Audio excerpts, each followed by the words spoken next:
Live from New Delhi, you're watching DD India Live, India's voice to the world. I'm Ramesh Ramachandran. Coming up in the next 30 minutes. India's President Droupadi Murmu launches the country's first homegrown gene therapy for treatment of cancer. The Kremlin says Russia and NATO are in direct confrontation as the transatlantic military alliance celebrates its 75th anniversary. The UN suspends the movement of Gaza aid at night for 48 hours.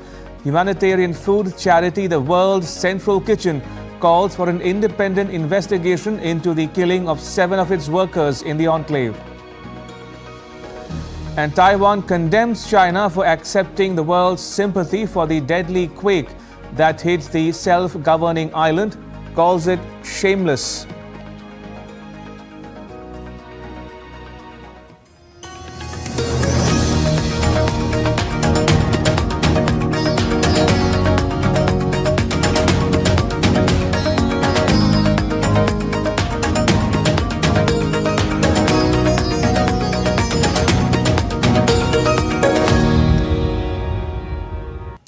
India's President Droupadi Murmu launched the country's first homegrown gene therapy for cancer treatment at the Indian Institute of Technology, Bombay. Gene therapy is used mainly to treat blood cancers and have burgeoned in the past few years. It will cost 1/10 that of comparable commercial products available globally. The launch ceremony of India's first gene therapy is a major breakthrough in our battle against cancer. This line of treatment, named CAR-T cell therapy, is accessible and affordable. It provides a new hope for the whole of humankind. I am sure it will be successful in giving new lives to countless patients. Everyone associated with this humanistic initiative deserves congratulations. CAR-T cell therapy is considered to be one of the most phenomenal advances in medical science. It has been available in the developed nations for some time, but it is extremely costly and beyond the reach of most patients around the world. What is new about the therapy being launched today, as I understand it, is that it costs 90% less than what is available elsewhere. All right, let's now get you the latest on the world's largest democratic election in India.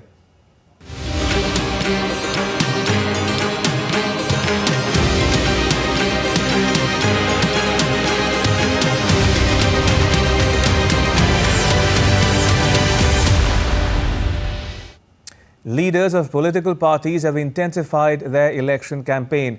Prime Minister Narendra Modi addressed a public meeting at Jamui in the state of Bihar. It was the Prime Minister's first rally in Bihar since the announcement of the election dates. He warned the opposition of the anger among people towards their corrupt activities. RJD Congress आपके हक के सारे पैसे भी लूट लेते और आपसे साइन भी करा लेते कि हाँ पैसा मिल गया है। आज देश के सारे भ्रष्टाचारी जो हमेशा एक दूसरे से लड़ते थे, एक दूसरे पर भ्रष्टाचार के आरोप लगाते थे, एक दूसरे को जेल में बंद करने की मांग कर रहे थे, अब वो सब मिलकर मोदी आया। भ्रष्टाचारी कान खोल करके सुन ले, ये मोदी नहीं आया, 140 करोड़ देशवासियों का भ्रष्टाचारियों के प्रति गुस्सा निकल करके आया है। Prime Minister Modi also addressed a public meeting in the eastern state of West Bengal in Cooch Behar on Thursday. The Prime Minister asked West Bengal's voters to remember that the upcoming election is for the future of the country. 19 अप्रैल को जब आप मतदान केंद्र पर vote डालने जाएंगे तो इस बात को बराबर याद रखिएगा और हम याद रखें ये देश का चुनाव है, पूरे हिंदुस्तान का चुनाव है। ये देश को दुनिया की तीसरी बड़ी आर्थिक ताकत बनाने का चुनाव है। Prime Minister Modi said that under his government, the perpetrators of the Sandesh Khali incident will be punished. पूरे बंगाल ने, पूरे देश ने देखा है कि कैसे टीएमसी सरकार ने संदेश खाली के गुनहगारों को बचाने के लिए पूरी ताकत लगा दी। संदेश खाली की महिलाओं के साथ जो हुआ वो टीएमसी के अत्याचार की पराकाष्ठा थी। अब बीजेपी ने संकल्प लिया है कि वो संदेश खाली के दोषियों को सजा दिलवा कर ही रहेगा। उन्हें जिंदगी जेल में ही काटनी पड़ेगी। Now, West Bengal's Cooch Behar constituency witnessed a fiery election campaign on Thursday as both Prime Minister Narendra Modi and West Bengal Chief Minister and TMC Chief Mamata Banerjee held rallies in Cooch Behar.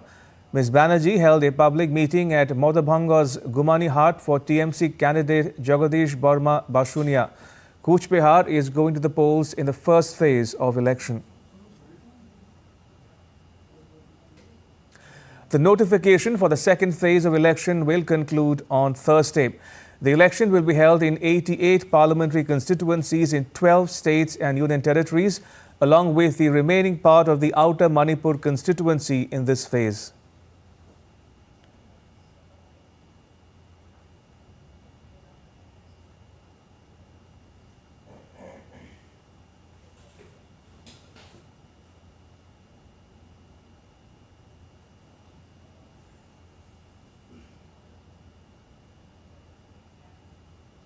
India's Minister of State for Information Technology and BJP leader Rajiv Chandrasekhar will take on Shashi Tharoor of the Congress Party at Thiruvananthapuram in the southern Indian state of Kerala.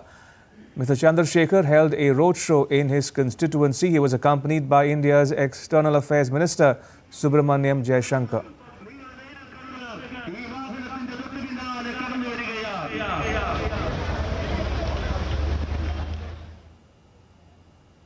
Kerala BJP chief and the party's candidate from Wayanad, K. Surendran, filed his nomination on Thursday. Women and Child Development Minister Smriti Irani accompanied Mr. Surendran for the filing of his nomination. Congress leader Rahul Gandhi had on Wednesday filed his nomination from Wayanad.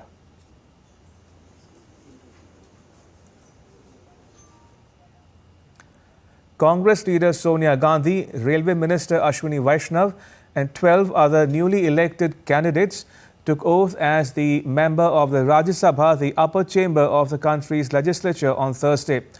The chairperson of the House, Vice President Jagdeep Dhankar, administered the oath to them.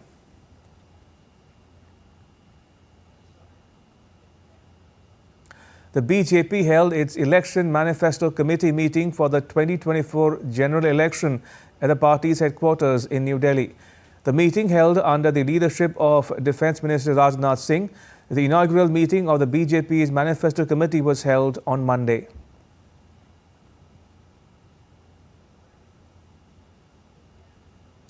The spokesperson for the Ministry of External Affairs, Randeep Jaiswal, in his weekly briefing on Thursday, spoke on various issues, especially on two Indian nationals who were reported missing in Taiwan earthquake. The MEA spokesperson said that the contact has been established. हम लोग के जानकारी के हिसाब से दो लोग पहले जो भूकंप आया ताइवान में, वहाँ पर 2 लोग से हम लोग संपर्क नहीं कर पा रहे थे, लेकिन अब हम लोगों ने वहाँ पर उनसे हम संपर्क कर लिया है और वो लोग सुरक्षित हैं। On the ongoing China claims on the Indian state of Arunachal Pradesh, the spokesperson reiterated that Arunachal Pradesh has always been an Indian territory and will continue to remain so. We have made a couple of statements in the last month, last few weeks. Each time we have reiterated our position. So I would refer you to look at our statements that we've done. In fact, a couple of them, several of them that we've done. Then that clarifies our position. That just by naming something, you don't change the reality. The reality is what it is. Arunachal Pradesh is an integral part, inalienable part of India, and it will remain so. Speaking about the Indian workers going to Israel under a G2G agreement, the MES spokesperson stressed on the safety of workers and urged Israeli authorities to do their best. The first batch of people under the G2G agreement have gone to Israel. For us, their safety, of course, is very important. We have urged the Israeli authorities to do their best to take care of their safety and their well-being. It is of prime importance. On India-Bangladesh ties, MEA spokesperson Randir Jaiswal said that the two countries share a very strong and comprehensive partnership across various sectors. India-Bangladesh relations are very strong and deep. We have a very comprehensive partnership that spans across sectors, from economy to trade to investment to development cooperation, connectivity, people to people. You name any human endeavor, it is part and parcel of almost part and parcel of India-Bangladesh relations. That is how vibrant this partnership is, and it will continue to be so.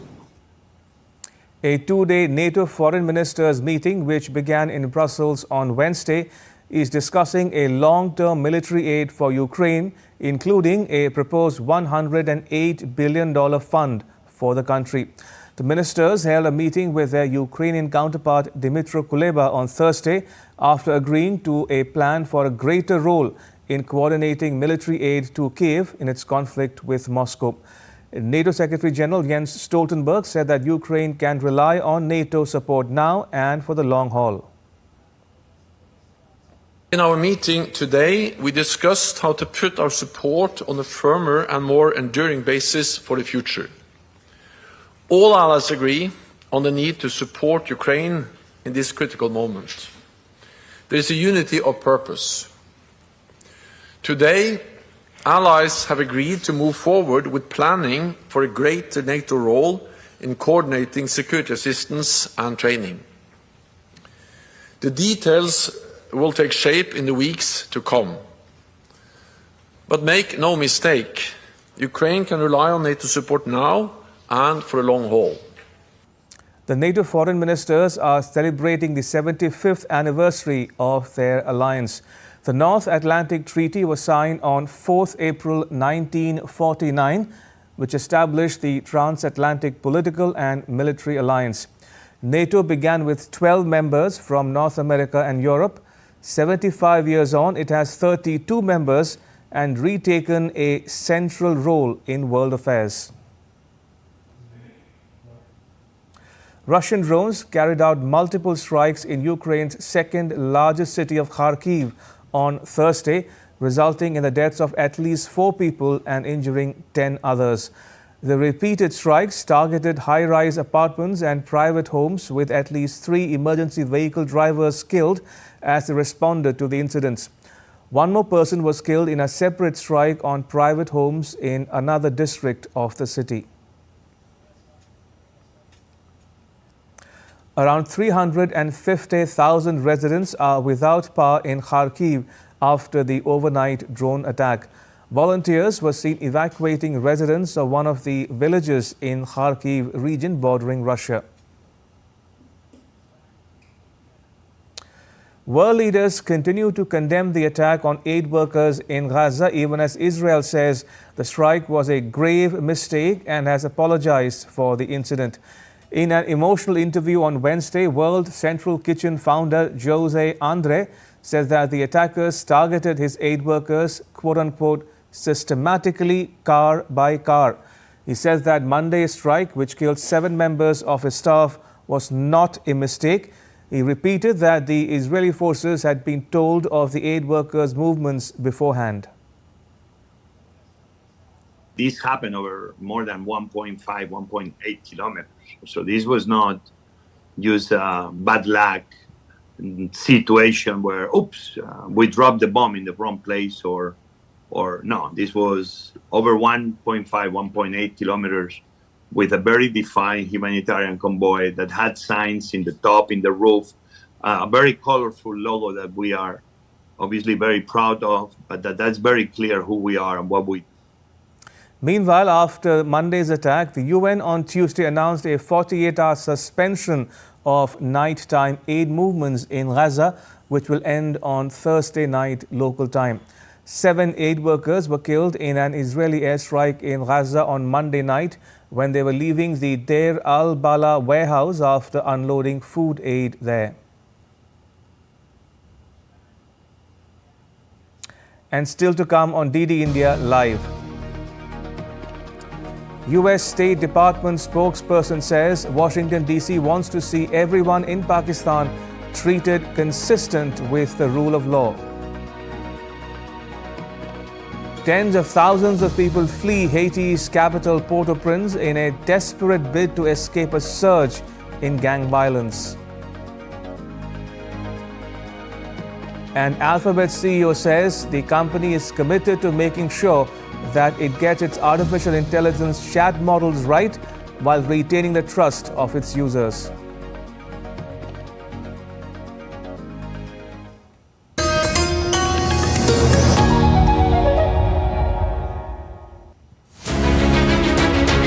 As the cycle of accountability returns, the time has come when the biggest democracy chooses to write another chapter in its glorious history. Development, justice, regionalism, a big political canvas. Everything will be put to test in this mega battle for glory. DD India dissects what makes elections 2024 the battle royale in Indian politics. Data and analysis free from bias to help you understand why India matters. Great Indian Election on weekdays at 8:30 p.m. only on DD India.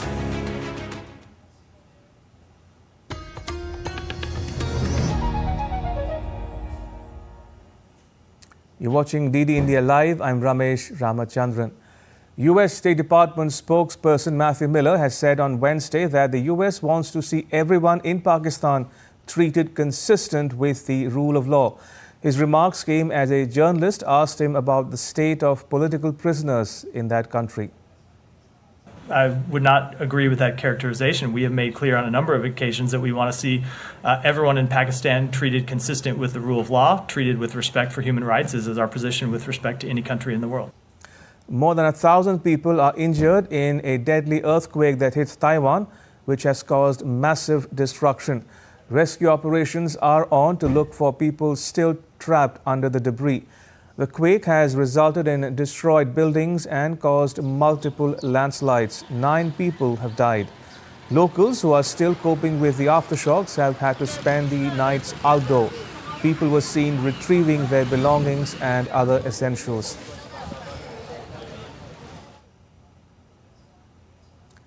Many were left homeless as the walls of their apartment have developed cracks. They've been shifted to tents on a sports ground being used as a temporary shelter.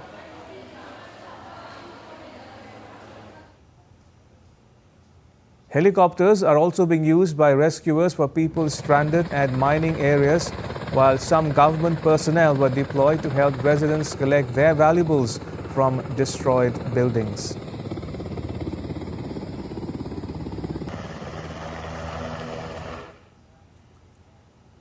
Taiwan said that China was being shameless after Beijing's deputy ambassador to the United Nations thanked the international community for its concern about the strong earthquake on the island. China claims the democratically governed Taiwan as its own territory. It also claims the right to speak for it on the world stage, which angers Taipei.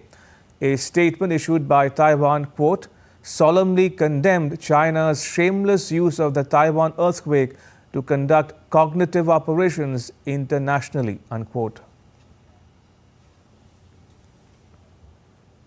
Tens of thousands of people have fled Haiti's capital Port-au-Prince in the past weeks in a desperate bid to escape a surge in gang violence. That's according to the United Nations, which says the scale of human rights abuse taking place is unprecedented in modern Haitian history. DD India's Benji Haya has been following the developments. UN figures suggest more than 50,000 Haitians escaped the country's main city in a matter of weeks during March amid a deadly conflict between powerful armed gangs. Killings, kidnappings and sexual violence have forced residents to rural areas which the United Nations, here in the US, warns are not equipped to deal with such a huge influx of people. These are areas still recovering from a devastating earthquake just a few years ago. Now, some have sought to cross into the Dominican Republic, but the government there has bolstered border security and deported tens of thousands of displaced civilians back across to Haiti. The poverty-stricken Caribbean state has been in the throes of an internal crisis, teetering on the collapse and a potential civil war as gangs took over swathes of the nation. The Prime Minister, Ariel Henry, resigned last month from the US territory of Puerto Rico to Haiti's east, on the same day that the United States announced an additional $100 million to finance the deployment of a multinational force to assist Haitian police. On Monday, Haiti's de facto government issued a statement saying its leaders were working toward a peaceful transition of power as fast as possible. Benji Haya in Washington, reporting for DD India. Alphabet CEO Sundar Pichai has said that the company is highly committed to making sure that it gets its artificial intelligence chat models right while retaining the trust of its users globally. Pichai was speaking at the inaugural 2024 Business, Government and Society Forum at the Stanford Graduate School of Business on Wednesday. He said that getting the technology right was a business imperative and that Google and its parent company Alphabet were doing the right thing as a North Star for their users.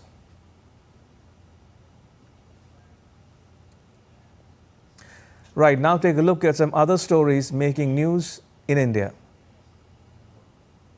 India conducted a successful flight test of the Agni Prime, a new generation ballistic missile from the Dr. APJ Abdul Kalam Island off the coast of Odisha on Wednesday. The test met all the trial objectives, validating its performance. The Chief of Defence Staff, the Strategic Forces Command Chief and officials from the Defence Research and Development Organisation witnessed the test. A 2-year-old child who fell in a borewell at Bijapur in the southern Indian state of Karnataka was rescued after 30 hours. The child is safe and receiving medical treatment at a hospital. Ayodhya, the birthplace of Lord Ram in India, has been facing huge crowds of visitors since the consecration ceremony. With the upcoming festival of Ram Navami expecting a greater footfall, authorities are working on managing security and other arrangements in the city.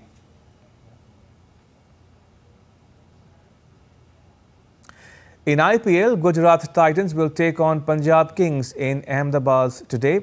Titans' new captain Shubman Gill has marshalled his team to 2 wins in 3 games, with both the victories coming at home. Gujarat Titans have a chance to move to the top of the IPL points table if they manage to win against Punjab. Meanwhile, Kings had started their season with a win against Delhi Capitals at their new home in Mullanpur, but suffered back-to-back losses in Bengaluru and Lucknow.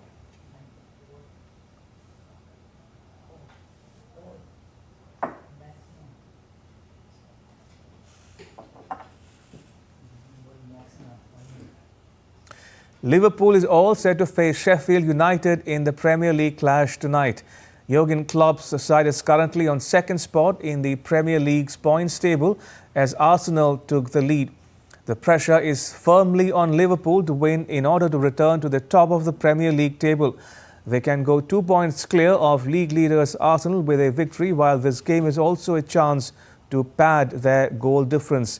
While Liverpool are huge favourites against Sheffield United, Klopp dismissed the notion that he might rest players to focus on Sunday's clash against Manchester United.